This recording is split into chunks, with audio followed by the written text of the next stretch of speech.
How are you today? Waalaikumsalam, sir. Waalaikumsalam, Alright. sir. Waalaikumsalam, sir. Waalaikumsalam, sir. Jelas ya? Suara saya jelas apa semua? Jelas, sir. Okay, thank you. Alright, so we'll make it quite at a quick pace lah for today because I have meeting in a moment. But then, kamu ada perasan saya ada share these slides and also the workbook dekat Google Classroom. Siapa yang perasan boleh. Yes, you can go to classwork page dekat Google Classroom. Saya tidak buat announcement. Dia siapa ada notification boleh tengok lah. You can get my companion lecture slides for today for chapter 4, financial forecasting and planning. Baru siap tadi pagi. Sebab saya perasan macam dalam student lecture notes yang dalam Google Sites tu macam tiada kan chapter ni. Saya tengok macam after chapter ratio dia terus lompat pergi ke recent return or time of value of money if I'm not mistaken. Tak tahu lah saya nak jumpakan apakah tapi so we jangan tercari-carilah lagi. Kalau untuk chapter 4 ni you can refer to this slide. Saya rasa cukup ni. Alright. Okay. Sekarang kita ada 90 orang. I think should be okay lah kalau kita start ya. Boleh start ya, kita awal start hari ini. Ready ya, belajar? Hari ini kita tidak banyak conceng-conceng dulu awal-awal terus kita belajar ya. Saya cek dulu kawan-kawan kita dalam ni. Ada abang-abang kita boleh lead baca doa dulu, doa belajar awal pagi macam ni. Saya cek nama lah. Siapa mau volunteer? Baca doa lah dulu kan, barulah berkat kita punya pembelajaran walaupun agak rush-rush. Ada laki lah, janganlah perempuan pula. Boleh jawab perempuan tapi laki lah. Tiada. Baca doa je pun. Doa penerang hati. Siapa biasa jadi penghulu ini? Senyap semua. Hello? Halo? Dengar kan? Dengar, sir. Dengar, sir. Mana semua perempuan ke dalam ni? Ada lelaki. Ramai ni 96. Untuk mengelakkan saya syok sendiri bercakap sendiri, saya agak interaktif juga lah walaupun mau cepat kan, tapi yalah kalau tidak saya akan macam train macam tidak ingat dunia sudah, so kamu pun faham tak faham. Lagipun chapter ni quite critical lah as compared to the previous 3 chapters. So dia kena slow untuk memahami. Tiada mau baca doa, boleh kamu ni. Bah, kita mulakan kita punya majlis ilmu ni dengan baca Ummul kita Al-Fatihah.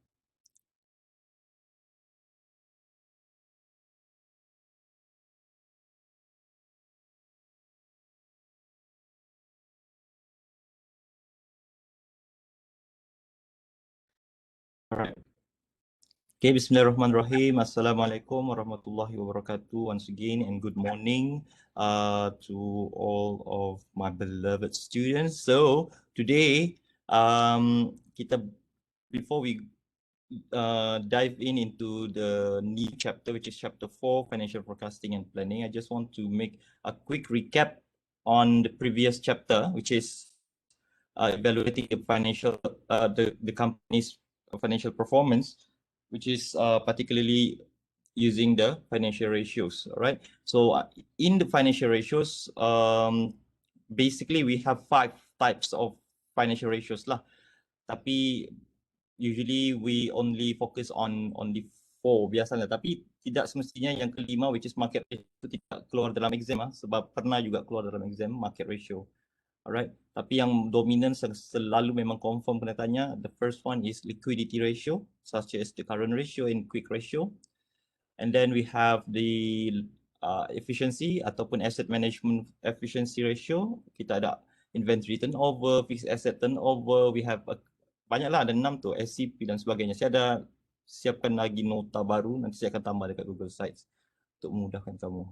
And then yang ketiga, kita ada leverage ratios untuk tengok, untuk measures the performance of the company in terms of their leverage ni. Kita lebih kepada debt financing lah. Dia raise the funds in order to finance dia punya business expansion and whatnot by using debt, which is loan lah.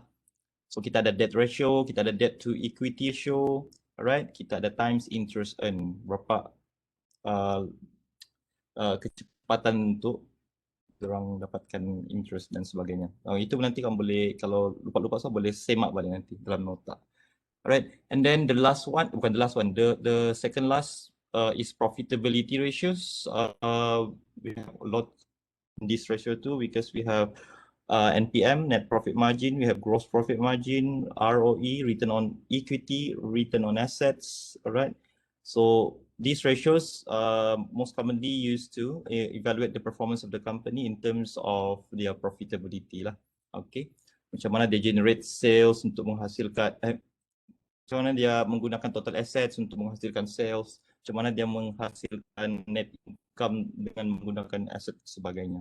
Dan terakhir tu market ratio. Market ratio tu kita ada EPS, earning per share, kita ada DPS, dividend per share dan sebagainya lah. Alright, so ada 5. And then apa yang penting lagi dalam chapter tu, you have to know how to, sekejap, sir, kalau yang mau explain tu liquidity mau explain dua-dua kah? Kalau ada dua, quick atau current? Dua-dua. Kalau dalam soalan, biasanya soalan dia bagi industry average ratio, right? Industry average ratio biasa dia akan bagi, dia tak akan pecah-pecah liquidity, dia akan bagi tahu lah liquidity, mana profitability. Biasa dia susun, tapi biasa dia akan kasih hambur. So, kamu kenal pasti. Nanti bila dalam soalan yang biasanya dia tanya pasal analysis atau comment, biasanya 8 markah macam tu. Pastikan kamu mention all the related ratios within that classes. For example, kalau dia ada bagi, saya pernah tengok past year, dia ada bagi 3 ke 4 types of yang under profitability ratios. Dia bagi ROA, ROE, NPM and GPM. In which ada classes yang dia tidak kasih masuk, maksudnya 3 je lah, profitability, liquidity and leverage for example. So you have to be able to identify mana-mana ratio tu dalam komponen yang mana, supaya kamu boleh cerita in terms kalau macam dia ada, kau kira quick ratio and current ratio, then meaning you have to talk about the liquidity position of the company lah. So in telling your audience about the liquidity position of the company, you must mention both quick ratio and current ratio. So kamu kena faham lah apa benda tu, apa beza quick ratio and current ratio. Kamu tahu kan apa beza kalau saya tanya kenapa kita kira quick ratio? Kalau kamu perasan dia punya formula, current ratio, current assets bahagi current liabilities. But then quick ratio kita just tolak inventory, current asset tolak inventory bahagi current liabilities. Apa maksud dia? Ada siapa-siapa boleh berkongsi apa maksud dia? Critical kan? Tiada Kamu kena faham ya. Dalam nota saya rasa saya sudah post yang itu, yang nota yang itu. Yang itu beza dia ialah of course untuk quick ratio kita eliminate atau kita tidak ambil kira kehadiran inventory dalam current asset itulah untuk tengok performance dia. Tapi lebih kepada rasional dia adalah ada company ataupun investor yang bila mau assess the performance of the company, dia tidak mau tengok tu inventory, sebab kadang-kadang ada public listed company ni yang inventory dia sebenarnya tidak berkualiti ataupun illiquid, maksudnya tidak liquid pun dia punya inventory. So tidak berapa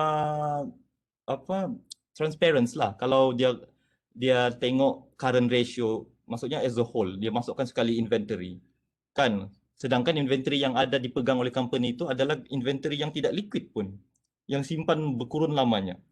So tidak walaupun tinggi dia punya current ratio maybe, but then tidak menunjukkan yang itulah performance dia, faham tak? So sebab itulah dia kasih eliminate tu inventory dalam current assets. Dia mau tengok all the liquid assets. Faham? Liquid assets ni macam cash yang betul-betul cair. Inventory kan tidak semestinya cair. Maksudnya tidak secair cash dan tidak secair yang lain lah. Alright? Sebab dia boleh jadi diperap inventory tu. That is why quick ratio tu wujud. Okay? Itu patutnya kita bincang last week kan. But then it's okay. Kita memang akan berlaku proses perbincangan ni throughout the semester. And for your information, untuk group assignment kamu, alright, group assignment kamu akan you will be assessed on the, kalau kamu baca balik kamu punya course information lah, your critical thinking skills, okay, di dalam konteks buat company report analysis. So sebelum ni biasanya ada report yang bertulis apa, type in dan sebagainya kan. Ada yang saya tengok di YouTube pun sejak pandemik, lecturer dorang suruh buat video present di YouTube dan sebagainya. But then you guys nanti adalah benda tu just kamu akan, nantilah saya akan brief sebelum kamu pergi, kita semua pergi bercuti raya. Okay, di mana kamu akan diberikan satu task di mana contohnya macam Google Sheets tu, kamu sudah biasa kan Google Sheets yang di mana kamu boleh work together to complete ataupun to siapkanlah worksheets tu. So saya sudah siapkan workbook tersebut yang merangkumi soalan-soalan yang dalam chapter 2 kebanyakan, juga income statement as well as balance sheets. So kamu kena faham all the properties. Nanti bila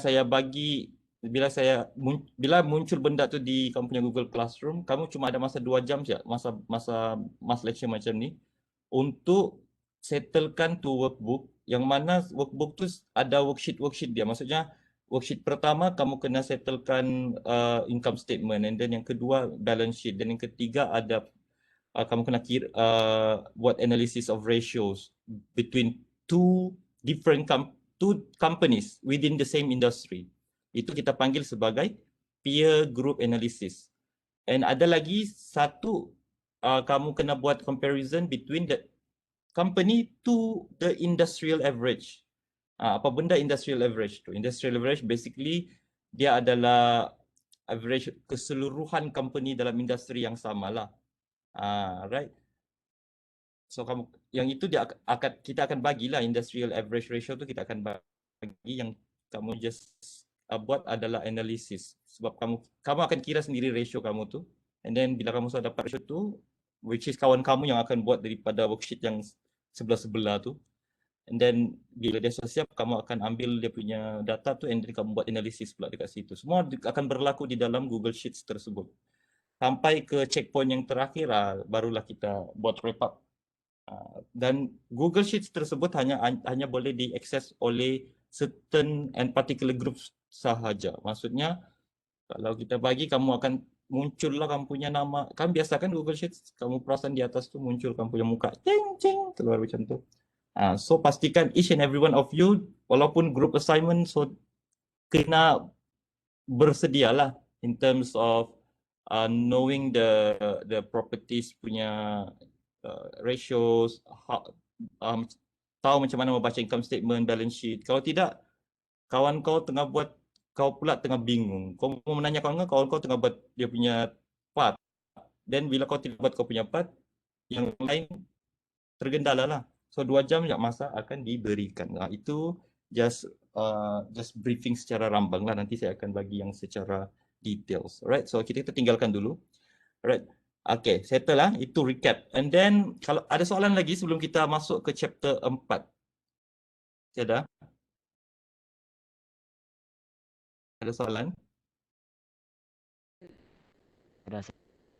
Tiada? Alright. So kalau ada soalan, please just okay, kamu boleh terus tanya di ruangan chat. Saya buka di ruangan chat, and then ataupun kamu boleh bercakap terus. Alright. So chapter 4, financial forecasting and planning. Saya rasa kamu sudah baca juga, kamu kan rajin membaca. Financial forecasting and planning dia punya nama mudahlah untuk faham. Maksudnya company, izinkan saya membuka satu untuk menconteng di sini ya. Company. Aduh, time tu juga kau. Sekejap ya. Tak pernah macam. Alright. Pelan-pelan. Insert. Okay. Okay, saya mau menconteng. Okay, so budget ni kita ada 3 ya. Saya pecahkan kepada 3. Which is yang pertama kita ada operating budget. Operating budget. Number 2 we have capital budget. Capital budgeting kita akan cover secara lebih dalam lagi lah. Rasanya ini di bawah middle rasanya. Chapter hujung. Okay. Yang ini yang kita akan guna calculator tu, financial calculator, chapter belakang nanti ya. And then di sini sekarang ni kita akan cover on cash budget. Salah satunya lah dalam komponen chapter ni. Alright. So operating budget basically is on the income income statement on the balance sheet and what not. Capital budgeting dia lebih kepada financing activity of the companies in order to finance their investment and whatnot.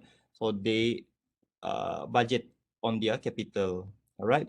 And untuk sekarang ni dia lebih kepada rangkuman ketiga-tiga yang kamu belajar sebelum ni, which is income statement, balance sheet and cash flow. Alright, cash flow statements. Okay, so sekarang company mau gunakan all the information from the income statement, balance sheet and cash flow statement in order for them forecast, buat prediction, buat forecasting. Dan juga untuk planning. So ada 2 komponen yang kamu kena tahu di dalam this chapter lah.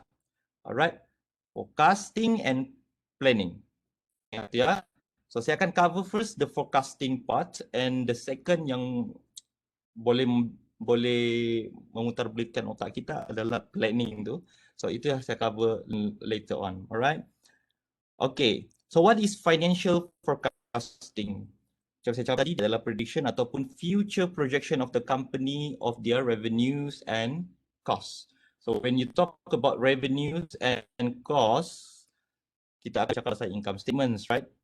Income statements sebenarnya sekali dengan balance sheet. Income statement and the balance sheet. Apa tujuan kita ataupun kita punya main goals untuk bila kita buat financial forecasting ni? Kita mau determine the company's punya additional funds needed ataupun AFN. Additional fund needed to finance future operations. Okay, macam mana mau tahu ada keperluan which is additional funds needed? Biasanya dalam balance sheet kan total assets and sebelah dia total liabilities and shareholders equity dia sama kan. So macam mana additional ini akan ada methods yang kita akan guna dalam forecasting di sini ya. Alright. Okay, faham ya? Kita membuat forecasting. Kita mau tahu sebab kita terus masuklah sini. Okay, sebelum untuk kita why the company need to conduct a financial planning and forecasting. Okay. Firstly, of course, to estimate funds, sama ada dong perlukan fund, of course, memang akan ada keperluan lah additional fund needed because they will make a projections that they will have some sort of growth. Dorang akan, takkanlah business conduct mau berkembang kan. So growth tu kita kita zahirkan dalam bentuk percentage. Contohnya kita expect the companies to grow 20% in the future in 2022 for example. So 20% dia growth. So disebabkan kenaikan 20% tu, of course ada certain item yang ikut memerlukan funds lah to run the operations and whatnot. Alright, nanti kita akan tengok secara lebih detail lagi. And then to estimate firm's cash standing, which is the cash management lah. Sebab dorang tengok jugalah sama ada dorang cukup cash kah untuk cover dorang punya operations ataupun tidak. Alright, sebab kan tadi kita cerita, saya cerita tadi ada capital budgeting kan. Capital budgeting ni dia cerita lebih kepada financing, capital financing. When you talk about capital financing, kita kasih kait dia dengan fixed asset kan. Fixed asset ni bukan cash, maksudnya dia adalah illiquid punya assets kan. So against that, which is the fixed asset, kita mau juga pastikan yang our cash management is at optimal level. So by doing the planning and forecasting lah. Macam kita jugalah, kalau kita mau buat budgeting untuk personal, kita akan tengoklah berapa gaji kita, and then ada keperluan emergency ke tiba-tiba dalam bulan tu, kita boleh buat budgeting. Kita memang jenis ada aktiviti-aktiviti yang memerlukan perbelanjaan memang fix setiap bulan kan dan sebagainya. Sama ada kita surplus ataupun deficit. Yang ini surplus deficit ni akan lebih kepada financial planning lah. So to compare actual performance data against forecasted data, okay, and developing contingency plans, memperkembangkan plan contingency ni backup plan lah. Alright. Okay, ini yang saya mau cakap tadi. Financial forecasting, kita akan guna this method, nama dia, percent of sales methods. Yang itu yang saya sebut tadi lah, dia akan sebut this company will expand ataupun will grow berapa persen in the future. Contohnya 20%. Nah, inilah kita akan tengok pada this growth. Okay. Then through that we will construct a new balance sheet and income statement yang kita panggil sebagai pro forma balance sheet and pro forma income statement. Apa beza dia dengan balance sheet biasa and income statement biasa? Let's move on. Okay, so percent of sales method. Of course, dia untuk estimate additional funds needed. So changes in assets. So bila 20% tadi tu, kita kena buat changes juga dekat asset dalam kita punya balance sheet tu, 20% kenaikan juga.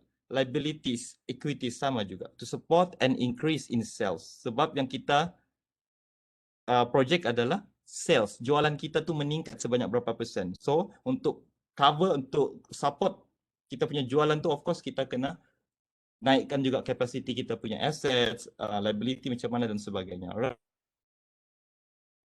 Funds from internal sources and external sources. So basically ini dia punya formula, tapi tak perlu hafal pun sebab kita membuat dia dalam bentuk income statement and balance sheet, sebab itu lebih kamu akan tengoklah. So AFN basically adalah asset tolak liability tambah equity. Apa yang kita masukkan dengan itu, kita masuk terus. Alright. So saya pecah dua, pro forma balance sheet and pro forma income statement to estimate increase in assets due to increase in sales. Okay. Yang saya sebut tadi. Utang adalah dia akan bagi kita info sales berapa persen naik, dan yang kita kena buat sekarang adalah untuk tengok kenaikan dekat aset dan sebagainya. And then of course we want to estimate the AFN. Alright. So terus masuk pada contoh ini, kamu boleh tengok teruslah. Alright. So given below is the balance sheet. Yang ini terus memang pengiraan dia dalam pasir macam inilah dia punya soalannya. Given below is the balance sheet of Aramaithi Berhad in 2020. The company expects the sales next year, which is 2021, will increase by 25% from the current one, which is now dia punya sales dia buat adalah sebanyak RM1,200. So dia expect ada kenaikan 25%. So sekarang dia suruh prepare for pro forma income statement and pro forma balance sheet. And then dia akan bagi assumption jugalah. Yang ini maklumat ni dia akan bagi. Okay, yang kamu akan guna nanti. Which is di sini dia bagi net profit margin dia 12%, tax rate 40%, dividend payout 60%, operating cost 80% of sales. Okay, and then dia ada bagi juga sini the company. Okay, itu kita tengok terus kepada balance sheet sini. First kita settlekan dulu pro forma balance sheet. Alright. So ini yang asal lah. Ini yang asal. Kalau perasan saya kasih merah sini. Ada yang saya kasih merah, ada yang saya kasih, kenapa saya kasih pakai? Ini bukan maksudnya dia dibuang terus ya.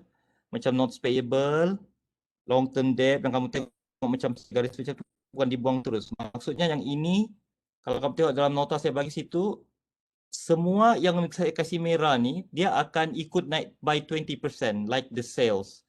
Okay, kalau maksudnya RM50, darablah 1.25. Jangan darab 0.25. Maksudnya kalau mau lagi senang, kamu darab 1.25. Sebab apa? 100% plus 25% kan kenaikan. So, darab je 1.25. Kamu akan dapatlah nilai baru untuk cash yang di project. So, merah ni kena ikut berubah. Dan apa benda yang saya kasih tak kasih merah ni, dia akan stay fix walaupun sales dia project untuk naik. Sebab apa? Dia adalah external funds. External funds tidak ada kaitan kena mengena dengan dia punya capacity untuk ni. So dia external fund dia like uncontrollable sikit lah kan. So soalan kamu kena kenal pasti mana-mana yang external fund tu jangan buang terus. Maksudnya dia stay with macam not payable RM75. And then untuk common stock dia stay RM160, long term debt is RM540. Other than that semua akan ikut berubah. Okay, so tengok pada slide seterusnya, inilah kejadian dia. Okay, untuk balance sheet, ini balance sheet. Okay, ini balance sheet.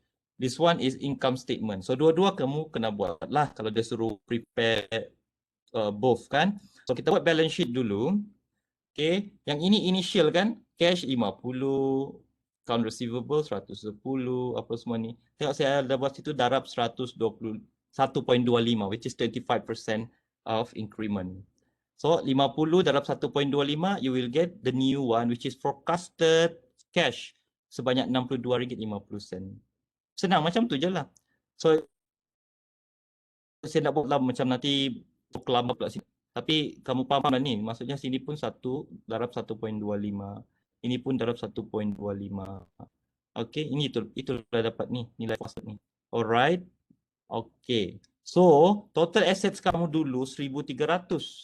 Dan sekarang disebabkan kamu project 25% tadi kenaikan sales.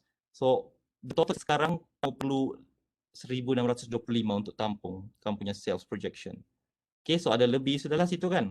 Belum lagi cerita pasal liability pula. Liability pun sama. So macam saya cakap tadi, notes payable, saya sudah kasih color warna ungu kan. So dia stay 75, 75. Long term debt 540, 540. Tidak berubah sebab dia adalah external fund. So biarkan kasih masuk nilai yang sama dekat forecasted. But then untuk yang lain macam account payable, darablah 1.25. Kita dapat 62.5. Untuk accrued expenses, kita dapat 93.75. Okay, and then kita akan lebih baru. And then di sini ada sedikit kelainan. Dia tidak ada dalam balance sheet yang sebelum ini, which is the retained earnings. Apa benda retained earning? Okay, kalau perasan, adakah dia bagi retained earning? Rasanya ada kan? Retained earning tu, macam mana mau dapat the new retained earning? Retained earning yang lama adalah RM400.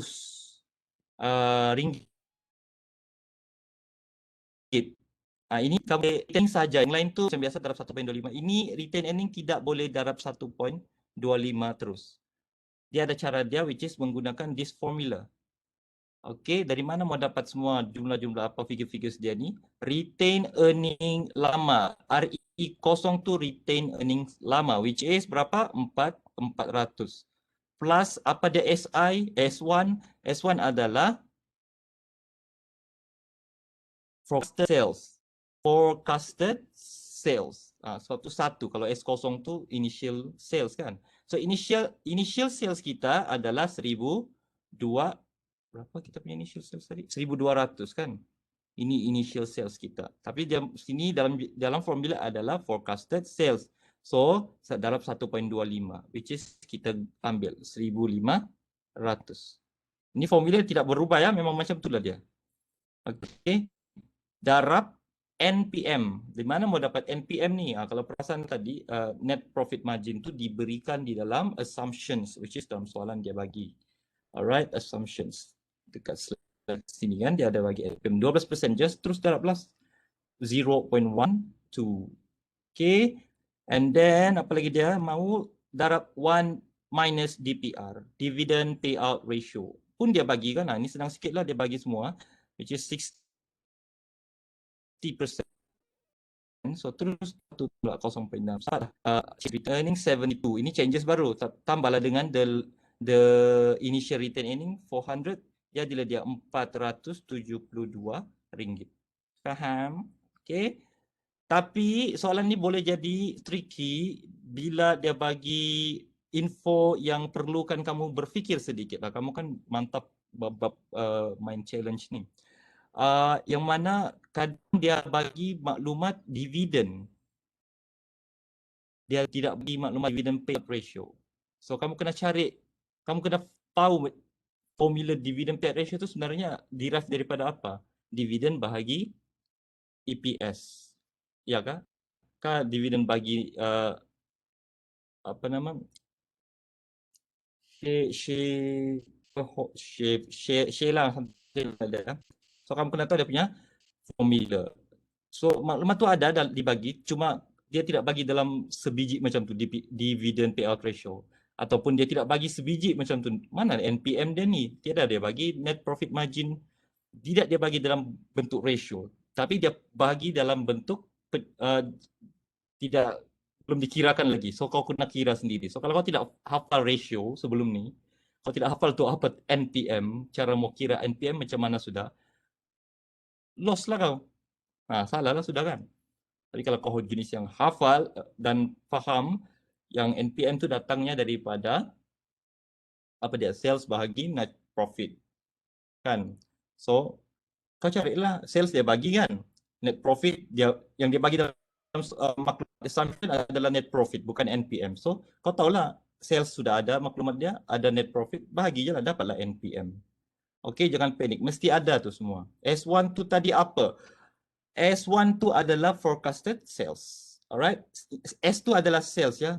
Dalam finance ni kalau kita letak kosong di bawah tu, itu namanya previous ataupun initial ataupun V4. Kalau satu tu adalah new, forecasted ataupun baru. Begitu juga kalau kita kira dividen kan, dividen lama DO, dividen baru D1. Okey. 1.25 datang dari mana? 1.25 kenaikan, kan kita sebut tadi kenaikannya adalah sebanyak 25% kan? So saya buat 1.25 memudahkan kamu. Kalau kamu kira 1,200 darab kenaikan which is 25% ini kan, kamu dapat dia punya changes baru kan. Penat lagi kamu menambah dengan yang initial 1,200, better kau terus darab 1.25. Itu teknik dia lah, maksudnya 100% tambah 25%. Terus dapat jawapan untuk new forecasted values. Faham? Faham ya?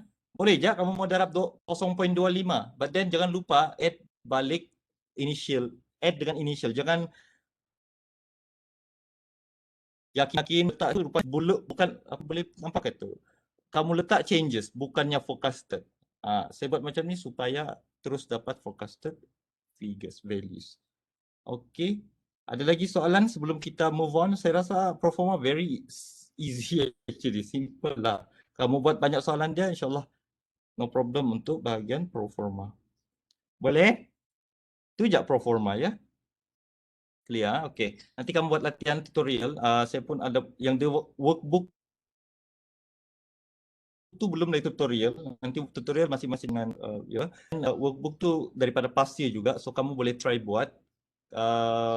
Saya sebenarnya plan buat workbook tu untuk segmen saya dalam Google Slides tu yang peer-to-peer learning. Maksudnya saya bagi past year macam tu, dan kamu siapa-siapa yang rajin dan boleh buat, and then kami akan tengok untuk verify betul ke. Kalau kamu perasan dalam Google Sites saya ada letak dalam peer-to-peer learning tu, kalau kamu klik sana ada Padlet, di mana saya expect kamu untuk buat and then kamu upload balik sana. Untuk kalau betul saya kasih tak macam verify, and then kawan-kawan lain boleh dapat skema lah semua. Maksudnya tak perlu sudah apa jawapan untuk itu, apa jawapan itu ini kan.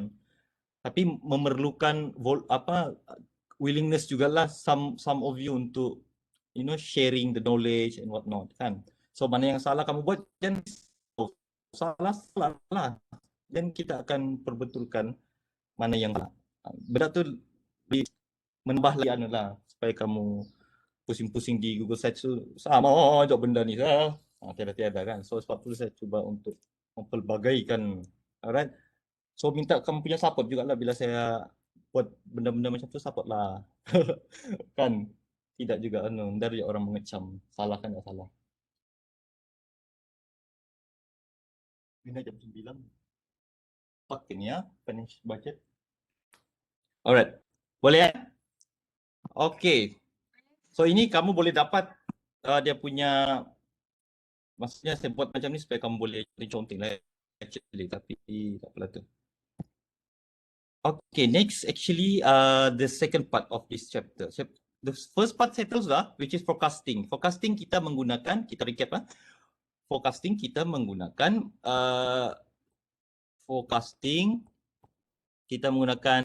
percent sales. Sales apa namanya? Sales percent method. Okay, sales percent method ni nama dia lah. Alright, di mana dia akan bagi projection berapa persen sales itu akan naik ataupun expand. So in order to cover ataupun to support sales yang kamu mau buat tu, of course kamu kena tingkatkan juga capacity of your assets, macam mana liability dan sebagainya. So macam mana mau buat? Kita gunakan pro forma income statement as well as pro forma balance sheet. So senang je, ambil item dia untuk balance sheet, pasal internal funds saja kamu tukar, external funds items biarkan kekal dia punya figures.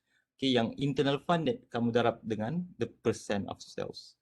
Okay, baru dapatkan the new forecasted sales. Dan jangan lupa dalam balance sheet ada satu item di bawah tu which is retain earning, tidak semudah yang disangka sebab dia ada formula. So pastikan kamu tahu formula tu, kira and then dapatkan new retain. Baru kamu masukkan. So belum habis belum punya penuh. Mana sebenarnya addition funds needed ini?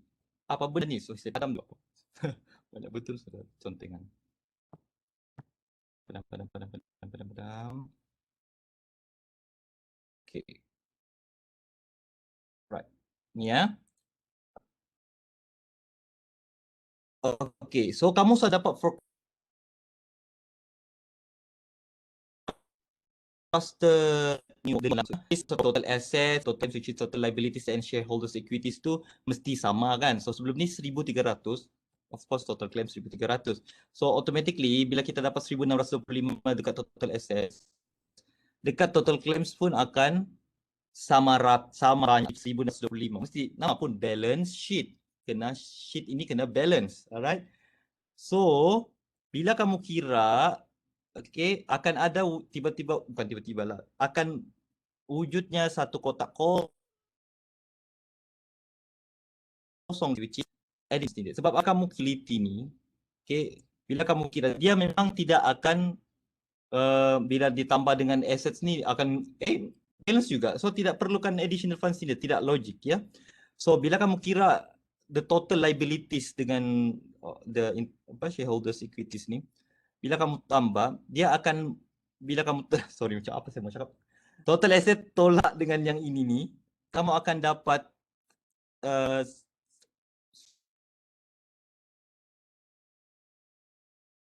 yang kurang dipanggil sebagai advance needed. Alright. So bila tambah additional fund ni baru boleh dapat 1,625. Faham ya? Memang akan ada. Jangan risau. Takkan tiba-tiba kau tambah memang sudah, tak perlu sudah AFN ni. Apalah itu? Mesti ada ya. Sebab tu banyak yang kamu tidak kira kenaikan juga kan dalam ni, dalam components ni. So memang memang akan ni. Okay, di balance sheet ya. Walaupun kita kira juga untuk pro forma income statement sekali, tapi kita punya AFN tu akan muncul di dalam balance sheet punya pro forma. Boleh? So apa guna buat pro forma income statement? Buat je lah. Tanya. Okay, so pro forma income statement. Tak jelas sangat lah untuk AFN tu. Okey, AFN ya, balik ya. Suara saya tersangkut. Janganlah sangkut. Saya baru update booster tau. Tak apa, saya ulang balik ya. So cash budget saya rasa nanti saya pre-recorded lah kan. Sebab macam tak sempat sudah jam 9 sudah. Saya kasih ulang ya AFN. Okey. Sekarang kamu sudah dapat forecasted, right? Forecasted for each of the items. Bila kamu tambah total asset ni, sebelum ni kamu perlu dapat dia RM25.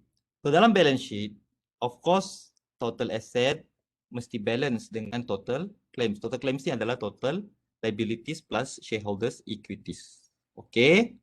Boleh ya? So tulislah automatic itu memang 1625. Alright. So sekarang kamu isilah pula untuk total yang item-item dalam ni, dalam total claim ni pula. Isilah macam biasa kan? Darab 1.25. Suara hilang. Ya, macam mana ni? Dapat. Rakaman, saya buat rakaman. Saya rakam. So saya teruskan juga explain ya. Nanti rakaman ni saya macam biasa kamu boleh tengok balik. Rakaman tidak akan sangkut insyaAllah. Sebab saya yang rakam kan. Boleh ya? Okey, terima kasih. Okey, saya terus terangkan. So, kamu kira-kira selepas retain earnings kamu kira sini, kan retain earnings dia ada sedikit kerja kan, kamu kena kira pakai formula.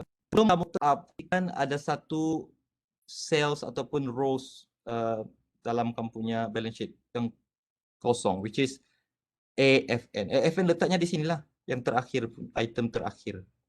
Okay, ini belum ada lagi. Kamu anggap belum ada lagi ya. So, macam mana mau dapat AFN? Tadi kan ada formula saya tunjukkan yang mana AFN is equal to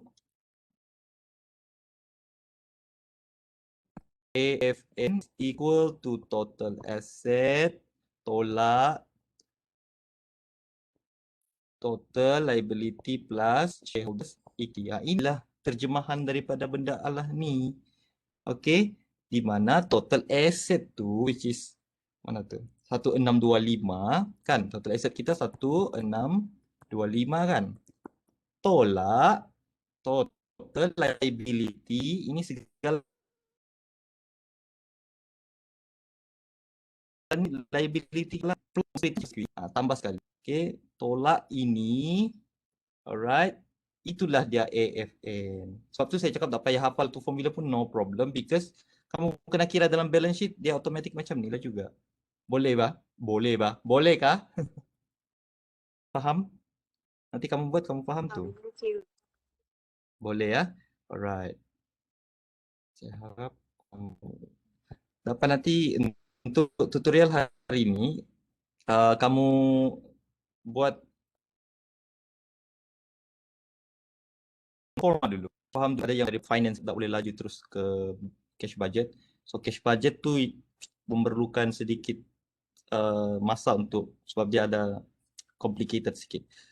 Ini paling senang soal pro forma. So saya harap pro forma tiada masalah. Kamu try buat tutorial. Nanti saya tanya Madam Rafida dengan Dr. Felicia macam mana kamu punya progress. Untuk saya punya kelas next besok kan.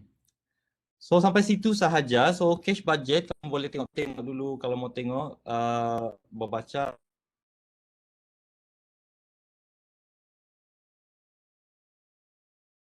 Of course yang ni kamu boleh baca dan try go tengok dekat situ. Mana tahu kamu boleh faham terus ataupun kalau tak faham di situlah bagusnya kamu boleh senang untuk tanya saya nanti masa saya ajar ya.